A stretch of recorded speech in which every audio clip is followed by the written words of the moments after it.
Лучшие из лучших управленческие и отраслевые кадры, те, кто делал и продолжает делать историю Коми. В этом году организаторы традиционной новогодней встречи на высшем уровне решили все устроить в стиле неформального голубого огонька. И наша съемочная группа оказалась единственной, кого допустили показать и рассказать вам, как это было.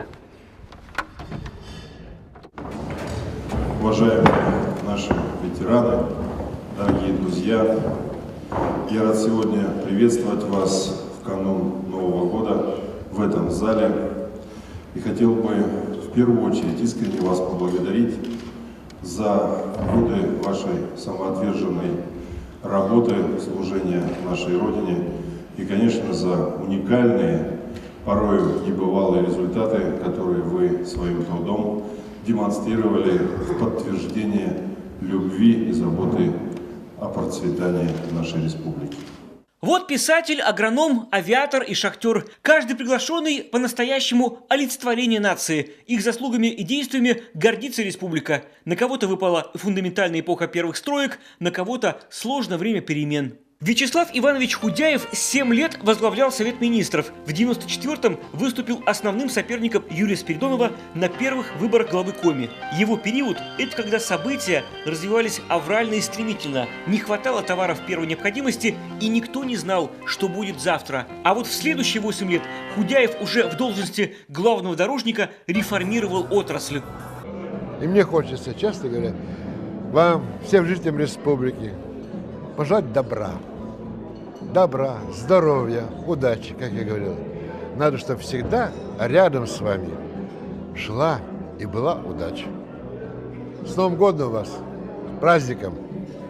Герман Борисович Николаев – уроженец Казани, и в Коми оказался практически случайно. Как говорит, приехал поохотиться в богатые дичью леса по приглашению товарища, но познакомился с первыми строителями Сыктывкарского УПК, и те предложили должность начальника участка. Так и остался. Было много молодежи, солдат и условно освобожденных, только под его руководством более 800 человек, а потом возглавил Комистрой и так исколесил всю республику. Люди на этой стройке от начала до конца проявили себя выше похвал. Это был энтузиазм, который привел к тому, что все запланированные мощности были сданы досрочно или в срок. И не только ЛКК, Няшпогост, Жешер 250, Усинск, который мы начинали, и где наша со Спиридоновым надпись при въезде не каждому дано так щедро жить, на память людям города дарить. А здесь представители постсоветской промышленности, те, кто осваивал и укреплял государственную собственность на благо родной экономики после развала Союза. Уникальные летчики-испытатели и даже единственный на этом огоньке ветеран-шахтер из Инты. Хочу поздравить ребят, которые работают в шахте. Хлопцы, пусть надежная кровля будет. Бывший председатель Конституционного суда и один из авторов Российской Конституции Юрий Гаврюсов признается, что и сегодня внимательно следит за эволюцией законодательства. Работать, конечно, стало сложнее, а возможности выбора профессионалов, увы, лишь сузились. Республике в новом году он желает наращивания новых производств. Я думаю, что празднование Нового года должно быть направлено как раз и на то, чтобы мы изменили свои отношения. Очень изменили. Чтобы на следующий Новый год, хотя вышли, я, конечно, не просто, но оптимист. Хоть постепенно, но мы должны что-то делать. Его коллега по сегодняшней преподавательской деятельности, бывший министр юстиции Борис Шенкман, 25 лет отдал защите прав и интересов граждан. Сегодняшний антураж Стефановской площади напомнил ему, как в 1971 году он нес службу по охране общественного порядка в новогоднюю ночь. И это настраивает на позитив. Жителей он призывает надеяться на лучшее. Я думаю, что следующий год будет более успешным, чем это. Но для меня важным событием этого года было то, что внук отслужил в войсках ВДВ, Псковская бригада, и достойно отслужил впечатлений у него много. Прыгал с парашютом 6 раз, стреляли в полевых условиях, жили практически 3 месяца. Я рад, что он вернулся. Николай Черный руководит флагманом мясоперерабатывающей промышленности птицефабрикой «Зеленецкая». Подводя итоги года, он объявляет, что гордиться действительно есть чем. Вывели на полную мощность свинокомплекс, который теперь ежегодно будет производить 7000 тонн мяса. Впрочем, перестарались с выпуском птиц. Впервые столкнулись с кризисом перепроизводства. То же самое по яйцу. Даже такой момент, вот, чтобы каким-то образом иметь покупателя, мы к концу года выпустили копченые яйца. Копченые яйца, то есть такого, допустим, никто никогда не пробовал, даже не слыхал, может быть, да? Но мы это сделали. И оно уже сегодня в торговле, на сверифицировано все. И мы будем его выпускать каким-то образом, чтобы привлечь покупателя. Я, конечно, очень от души благодарен, что при таком насилии аналогичной продукции со всей России, да, мы находим покупателей, да, покупатели идут. Я им, всем покупателям республики очень и очень благодарен за то, что нам отдают предпочтение. Всех с Новым годом, с наступающим Новым годом. И мы хотим быть всегда рядом с вами.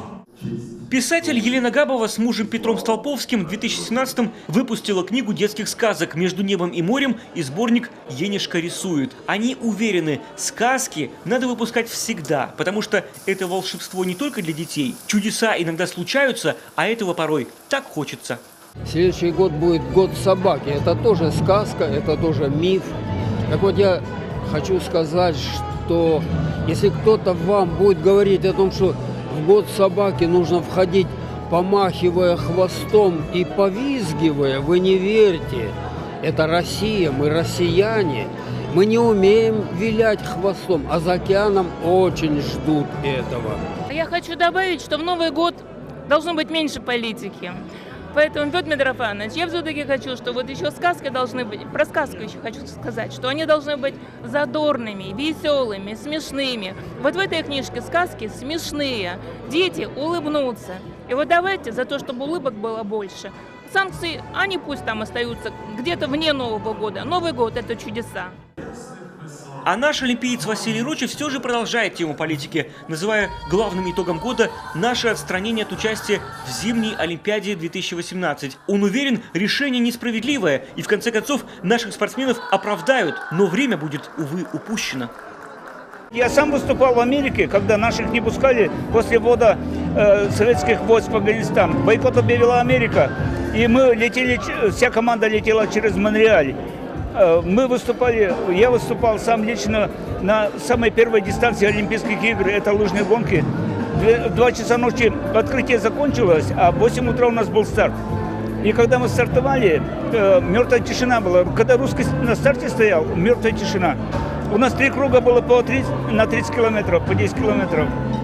И вот когда я первым финишировал, я уже лидером финишировал, а после меня выиграл Коля Зимятов. Мы заняли 1-е и 2-е место, и стадион начал аплодировать. То есть болельщики, не только американцы там были, они все равно любят сильных. Мы это им доказали. А когда мы выиграли эстафету у норвежцев больше 1,5 минуты, такого в истории больше не было. Награждали в 8 вечера на озере в полнейшей темноте. И после награждения, когда мы приехали в Олимпийскую деревню, эта тюрьма была Олимпийской деревней, нам тренера и руководство сказало, перед этим звонили и сказали, если выйдут на награждение, буду стрелять. Но они нам, естественно, не говорили. Но вот такая ситуация была. Очень сильно нагнетали эту ситуацию. Но, несмотря на это, мы здорово выступили. Все равно мы психологию народа американского мы сломали. На «Голубом огоньке» Василий Павлович вместе с супругой Ниной, нашей съемочной группе, она рассказала, что сегодня полностью увлечена только внуками. Будут ли новые чемпионы Рочевы, зависит только от подрастающего поколения. Специальной цели они не ставят, а выйти на лыжню, говорят, было бы полезно каждому северному жителю. Я поздравляю всех болельщиков, которые болели раньше и сейчас, которые болеют за наших спортсменов. Здоровья всем крепкого, чтобы мир на земле был. Самое главное, чтобы здоровье у всех было. Будет здоровье, значит, будет заниматься спортом, а болельщики также будут с удовольствием болеть.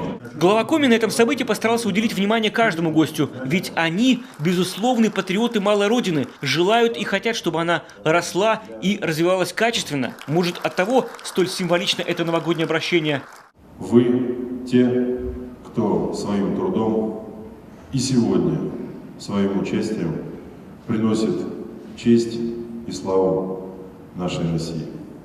Я хочу, чтобы год наступающий был вам верным, доброжелательным. И, конечно же, ни в коем случае собака на вас не лаяла, а только учтиво, приветливо подавала лапу. Поэтому пусть Новый год всегда вас радует, создает вам благоприятное настроение, а жизнь действительно будет благосклонна и к вашим годам, и к вашему опыту, и к вашим заслугам. Роман Истомин, Олег Костромин, телеканал Юрган, Сыктывкар.